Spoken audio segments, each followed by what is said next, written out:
Good evening dear student. आज की class में हम लोग पढ़ेंगे चैप्टर नंबर 12 द्वितीय माप के बारे में। सबसे पहले डियर स्टूडेंट इस चैप्टर के बेसिक कॉन्सेप्ट को समझेंगे, उसके बाद से क्वेश्चन को सॉल्व करेंगे। इस चैप्टर से आपके आईटीआरपी एंट्रेंस एग्जाम में हर वर्ष 2 क्वेश्चन पूछा जाता है। तो डियर स्टूडेंट इस चैप्टर के प्रत्येक कॉन्सेप्ट को ध्यान से अच्छी तरीके से समझते हुए चलिएगा, क्योंकि आपको भी पता है कॉन्सेप्ट की पावर। यदि आपको किसी भी चैप्टर का कॉन्सेप्ट अच्छी तरीके से क्लियर है तो उस चैप्टर से आपसे कहीं भी क्वेश्चन पूछ लिया जाए, मैक्सिमम 10 से 15 सेकंड के अंदर 100% एक्यूरेसी के साथ सॉल्व कर सकते हैं। तो सबसे पहले डियर स्टूडेंट इस चैप्टर के बेसिक कॉन्सेप्ट को अच्छी तरीके से क्लियर करने वाले हैं, उसके बाद से क्वेश्चन को सॉल्व करेंगे। तो प्रत्येक कॉन्सेप्ट को अच्छी तरीके से समझते हुए चलिएगा और अपने नोटबुक में नोट करते हुए चलिएगा। तो सबसे पहले समझते हैं डियर स्टूडेंट कोण के बारे में कि कोण होता क्या है। इस चैप्टर का पहला टॉपिक जो आपका है वो आपका कोण है। कोण को इंग्लिश में बोला जाता है एंगल। तो ध्यान से समझिएगा कोण के बारे में कि कोण क्या होता है। यदि डियर स्टूडेंट मैंने एक रेखा ले लिया AB के रूप में, एक रेखा मैंने ले लिया AB के रूप में और एक पॉइंट को मैंने फिक्स रखा। मैंने क्या बोला, एक रेखा मैंने ले लिया AB के रूप में और एक पॉइंट को फिक्स करके बिंदु B से मैंने रेखा को घुमाया। बिंदु B से मैंने इस तरीके से रेखा को घुमाया बिंदु C तक। तो आपकी रेखा B से कहां पहुंच गई, बिंदु C पर पहुंच गई। आपकी रेखा जो है बिंदु B से बिंदु C पर पहुंच गई। तो कोण क्या होता है, तो जो आपकी रेखा बिंदु B से बिंदु C से पहुंच गई तो इसी घुमाव की माप को, यानी बिंदु B से बिंदु C तक पहुंचने में जो आपका घुमाव की माप है इसी को हम कोण बोलते हैं, यानी कि एंगल बोलते हैं। तो ध्यान में रखिएगा कि घुमाव की माप को एंगल कहते हैं, यानी कि कोण कहते हैं। जैसा कि मैंने बताया कि मैंने एक रेखा लिया AB, एक पॉइंट को मैंने फिक्स रखा और बिंदु B से रेखा को घुमाया बिंदु B से बिंदु C तक। तो घुमाव की जो माप है बिंदु B से बिंदु C तक पहुंचने के लिए जो घुमाव की माप है उसी को हम लोग कोण बोलते हैं। ये बात आपको क्लियर समझ में आया होगा। अब देखिएगा कोण मापन की 3 पद्धतियां होती हैं। तो प्रत्येक पद्धति को आप अच्छी तरीके से समझते हुए चलिएगा। पहली पद्धति जो आपका है वो आपका है साष्टिक पद्धति। तो ध्यान से समझिएगा साष्टिक पद्धति होता क्या है। साष्टिक पद्धति, साष्टिक पद्धति को इंग्लिश में बोला जाता है dear student sexagesimal system. Sexagesimal system, गेसिमल सिस्टम बोला जाता है। तो ध्यान से समझिएगा कि आपका साष्टिक पद्धति क्या होता है। साष्टिक पद्धति में कोण को डियर स्टूडेंट अंश में मापा जाता है। साष्टिक पद्धति में कोण को अंश में मापा जाता है, यानी कि साष्टिक पद्धति में जो कोण आपका होता है अंश में मापा जाता है। अंश को इंग्लिश में डियर स्टूडेंट डिग्री बोला जाता है। तो यहां से आपका एक समकोण की जो वैल्यू होती है, एक समकोण की जो वैल्यू होती है वो आपका 90 अंश के बराबर होती है। एक समकोण की जो वैल्यू होती है वो आपका 90 अंश के बराबर होती है। इंग्लिश में बोले तो एक समकोण की जो वैल्यू होती है वो आपका 90 डिग्री के बराबर होती है। अब डियर स्टूडेंट एक डिग्री का जो मान बराबर होता है या एक अंश का जो मान बराबर होता है वो आपका 60 मिनट के बराबर होता है। इसको हम 60 मिनट के रूप में पढ़ते हैं। और 1 मिनट का जो मान बराबर होता है वो आपका 60 सेकंड के बराबर आता है।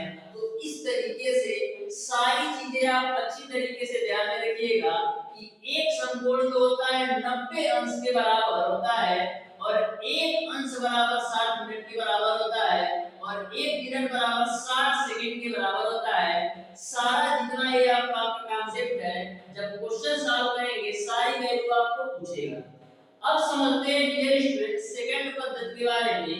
जो आपका कोण मापने की दूसरी पद्धति है वो आपका है सटीक पद्धति। तो ध्यान से समझिएगा सटीक पद्धति होता क्या है। सटीक पद्धति, सटीक पद्धति को डियर स्टूडेंट इंग्लिश में बोला जाता है सेंटेसिमल सिस्टम। तो ध्यान से समझिएगा सेंटेसिमल सिस्टम के बारे में। तो ध्यान से समझिएगा डियर स्टूडेंट कि सटीक पद्धति होता क्या है। तो सटीक पद्धति में कोण को हम लोग ग्रेड में मापते हैं। जो आपका सटीक पद्धति है इसमें हम कोण को ग्रेड में मापते हैं। तो यहाँ से आपका एक समकोण की जो वैल्यू होती है, जो आपका एक समकोण की वैल्यू होती है वो आपका 100 ग्रेड के बराबर होती है। एक समकोण की वैल्यू जो होती है वो आपका 100 ग्रेड के बराबर होती है। 100 ग्रेड को आप ऐसे भी लिख सकते हो। तो ध्यान में रखिएगा सटीक पद्धति में आपका जो कोण होता है वो ग्रेड में मापा जाता है। एक समकोण जो होता है वो 100 ग्रेड के बराबर होता है, जिसको आप इस तरीके से भी नोट कर सकते हैं। अब बात करते हैं कोण मापने की तीसरी पद्धति जिसका नाम है वृत्तीय माप। वृत्तीय माप, तो वृत्तीय माप को इंग्लिश में बोला जाता है सर्कुलर मेजरमेंट।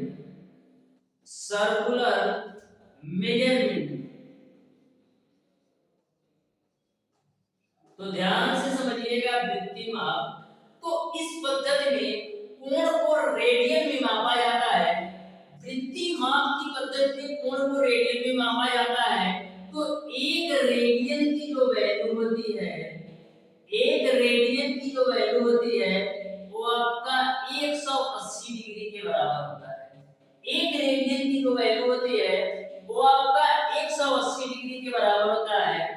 और डियर स्टूडेंट यदि बोला जाए कि यदि किसी वृत्त की त्रिज्या के बराबर लंबाई वाले माप द्वारा वृत्त के केंद्र पर अंतरित कोण पूछा जाए, किसी वृत्त की त्रिज्या के बराबर लंबाई वाले माप द्वारा वृत्त के केंद्र पर अंतरित कोण पूछा जाए, तो वहां पर जो कोण का माप होता है वो आपका होता है, कोण बराबर आपका होता है वो आपका चाप की लंबाई बटे त्रिज्या के बराबर होता है। चाप की लंबाई बटे त्रिज्या के बराबर होता है।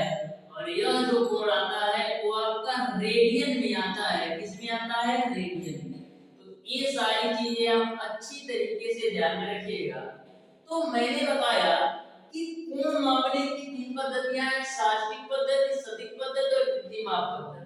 तो ये आपको तीनों पद्धतियां समझ में आए होंगी।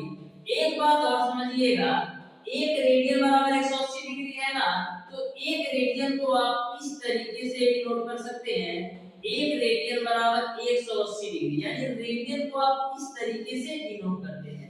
तो यहाँ तक आपको पूरी बात क्लियर समझ में आ गई होगी।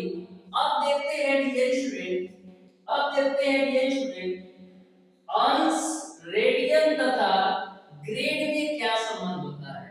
अंश, रेडियन और ग्रेड में क्या संबंध होता है, ध्यान से समझिएगा। अंश, रेडियन और ग्रेड में संबंध,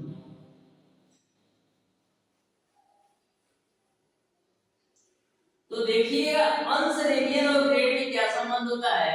तो डियर स्टूडेंट, अंश, रेडियन और ग्रेड में आपका जो संबंध होता है वो आपका होता है 180 डिग्री की जो वैल्यू होती है वो आपका 180 डिग्री की वैल्यू होती है वो आपका एक रेडियन के बराबर होता है। और वही जो आपका एक रेडियन होता है वो आपका 100 ग्रेड के बराबर होता है। तो ध्यान में रखिएगा, आपका अंश, रेडियन तथा ग्रेड में जो संबंध होता है वो आपका 180 डिग्री की वैल्यू पाई रेडियन के बराबर तथा 100 ग्रेड के बराबर होता है। यही आपका अंश, रेडियन तथा ग्रेड में संबंध होता है। एक बात और ध्यान में रखिएगा, यदि आपको बोला जाए कि अंश से रेडियन में चेंज करना हो, यदि आपको एंगल को अंश से रेडियन में चेंज करना हो तो क्या करेंगे। अंश से रेडियन में चेंज करने के लिए हम लोग पाई बटे गुणा करते हैं। तो कोई भी कोण यदि आपका अंश में दे रखा हो उसको रेडियन में चेंज करना हो तो पाई बटे 180 से गुणा करते हैं। लेकिन रेडियन में आपका कोण दे रखा हो और इसको आपको अंश में चेंज करना हो, रेडियन में आपका कोण दे रखा हो इसको अंश में चेंज करना हो तो रेडियन से अंश में चेंज करने के लिए 180 बटे का पाई से गुणा करते हैं। तो ये बात भी आप ध्यान में रखिएगा। मैक्सिमम क्वेश्चन आपको ऐसा मिलेगा जो अंश में दिया रहेगा और उसका ऑप्शन आपको रेडियन में दिया रहेगा, और कुछ क्वेश्चन ऐसे मिलेंगे जो रेडियन में क्वेश्चन दिया रहेगा लेकिन ऑप्शन आपका अंश में होगा। तो अंश से रेडियन में पाई बटे 180 से गुणा करना है और रेडियन से यदि अंश में चेंज करना है तो 180 बटे पाई से गुणा करना है। यहां तक आपको पूरी बात क्लियर समझ में आ गई। अब डियर स्टूडेंट बात करते हैं बहुभुज के कोणों का योग। तो ध्यान से समझिएगा बहुभुज के कोणों का योग। यदि आपके किसी भी बहुभुज की यह भुजाएं हैं, मैंने माना बहुभुज की यह भुजाएं हैं, तो सबसे पहले बात करते हैं आंतरिक कोण के लिए। तो यदि आपका बहुभुज की यह भुजाएं हैं तो प्रत्येक आंतरिक कोण का जो मान होता है, प्रत्येक आंतरिक कोण का जो मान होता है उसके लिए जो आपका फार्मूला होता है वो आपका 2n माइनस का 4 इनटू का 90 डिग्री डिवाइडेड बाय n के बराबर होता है। प्रत्येक आंतरिक कोण यदि पूछा जाए तो वहां पर आपको फार्मूला लगाना है 2n माइनस का 4 into 90 degree divided by n। इस फार्मूले से आप किसी भी बहुभुज के प्रत्येक आंतरिक कोण का मान निकाल सकते हैं। जो आपका n है वह बहुभुज के भुजाओं की संख्या है। ये तो मैंने बताया प्रत्येक आंतरिक कोण निकालने के लिए। यदि आपसे पूछा जाए कि प्रत्येक आंतरिक कोण का योग क्या होगा तो प्रत्येक आंतरिक कोण का योग निकालने का फार्मूला है 2n माइनस का 4 इनटू का 90 डिग्री। तो ध्यान में रखिएगा प्रत्येक आंतरिक कोण निकालना हो तो 2n minus 4 into 90 degree divided by n formula लगाना है। और प्रत्येक आंतरिक कोणों का योग पूछा जाए तो वहां पर 2n माइनस 4 इनटू का 90 डिग्री लगाना है। ये तो मैंने आंतरिक कोण के लिए बताया। अब बात करते हैं ये स्टूडेंट बहुभुज के बहिष कोण। तो मैंने मान लिया कि बहुभुज के भुजाओं की संख्या आपका यह है, तो बहुभुज के बहिष कोणों का जो योग होता है वो आपका 360 डिग्री होता है। यानी कि किसी भी बहुभुज के बहिष कोणों का योग यानी बाहरी कोणों का जो योग होता है वो आपका 360 डिग्री के बराबर होता है। इस बात को ध्यान में रखिएगा। किसी भी बहुभुज के प्रत्येक बहिष कोण का योग यानी प्रत्येक बाहरी कोणों का योग वो आपका 360 डिग्री के बराबर होता है। और यदि आपसे यह पूछा जाए कि प्रत्येक बहिष कोण कितना होगा, प्रत्येक बाहरी कोण कितना होगा, तो उसको निकालने के लिए आपको 360 डिग्री डिवाइडेड बाय n से निकालना है। तो ध्यान में रखिएगा प्रत्येक बहिष कोण का फार्मूला है 360 डिग्री डिवाइडेड बाय n, जहां पर n है आपका भुजाओं की संख्या, बहुभुज में भुजाओं की संख्या। यदि बहिष कोण का योग पूछा जाए तो वो आपका 360 डिग्री के बराबर होता है। यहां तक आपको पूरी बात क्लियर समझ में आ गई होगी। अब डियर स्टूडेंट जो आपकी घड़ी होती है ना, घड़ी आपकी ध्यान से समझिएगा 1 मिनट में यदि मिनट वाली सुई की बात करें तो 1 मिनट में जो मिनट वाली सुई होती है वो आपका 6 डिग्री का कोण बनाती है। 1 मिनट में मिनट वाली सुई 6 डिग्री का कोण बनाती है, लेकिन जो आपका घंटे वाली सुई होती है वो आपका 1/2 डिग्री का कोण बनाती है। इस पर भी क्वेश्चन पूछा जाता है, तो ध्यान में रखिएगा आपके घड़ी के द्वारा 1 मिनट में जो मिनट वाली सुई है वो आपका 6 डिग्री का कोण घूमती है और जो घंटे वाली सुई होती है वो आपका 1/2 डिग्री का कोण घूमती है। इस तरीके से डियर स्टूडेंट इसके जो बेसिक कॉन्सेप्ट थे वो मैंने क्लियर करा दिया।